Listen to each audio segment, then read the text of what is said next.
Hello everybody and welcome to another episode of The Rewire, and today I'm going to give you what I think is the most important suggestion when it comes to mental health and happiness, and it's something that I've screwed up many times. I've seen other people struggle with this, and I know for me personally it's because I'm thick-headed, I'm stubborn, I think I know everything, and I don't like putting in work sometimes. And this suggestion is to be proactive about your happiness as well as your mental health. And what I mean by that is don't wait for everything, all the stresses of life and all the worries and all the anger and all these things to build up till you get to the point where you're hitting the oh crap button.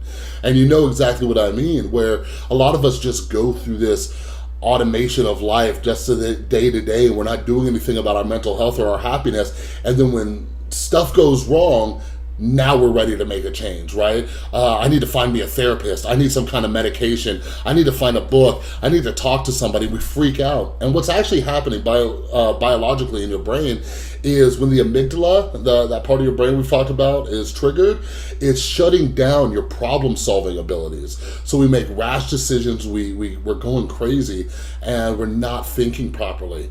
So don't wait until this happens. And my experience is with this, right? Coming from an Alcoholics Anonymous background, I noticed I was doing this with my sponsor.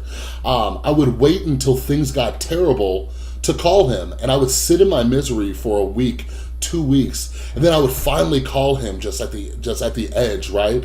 And then I immediately felt better after 5 minutes. And then I would just think to myself, Chris, why do you keep waiting?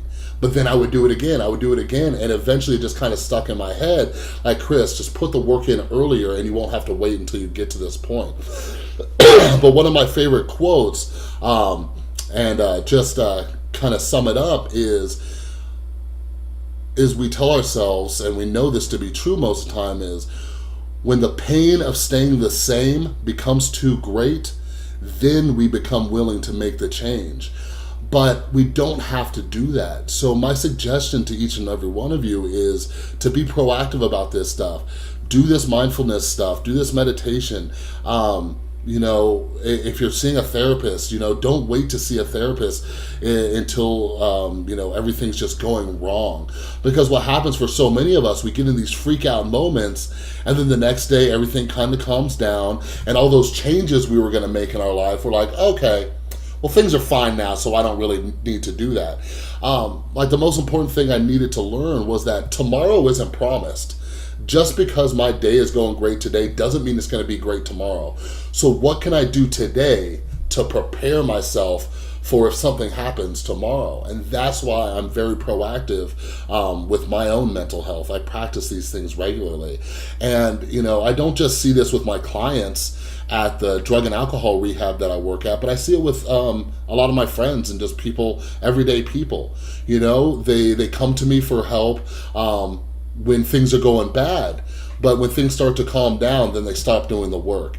So just be very proactive about this stuff. And what you'll see is when you're being proactive about these things, then things don't build up to the extremes that they used to. It's almost like changing the oil in your car, right? If you go into a mechanic shop and your engine blew up because you were never changing your oil, doing an oil change now isn't gonna be as effective as if you were doing it regularly. Then that engine never would have blown up. You see what I mean? It's kind of the same thing with our mental health and our happiness. So please, like, try to be proactive with this stuff. I try to do a mindfulness practice every single day, and then when stuff comes up, I already have things in my toolkit that I can use to kind of bring everything back down to normal. So I hope this helps you out. If you like this video, or you know somebody who might benefit from this video, if there's someone who likes to wait until the last minute, until everything bottles up for them to finally look for help, go ahead and like this video and share it. All right, everybody, I'll see you next time. And if you have any suggestions on topics you would like me to cover as far as mental health goes, or addiction or anything, just leave it in the comments. Thanks.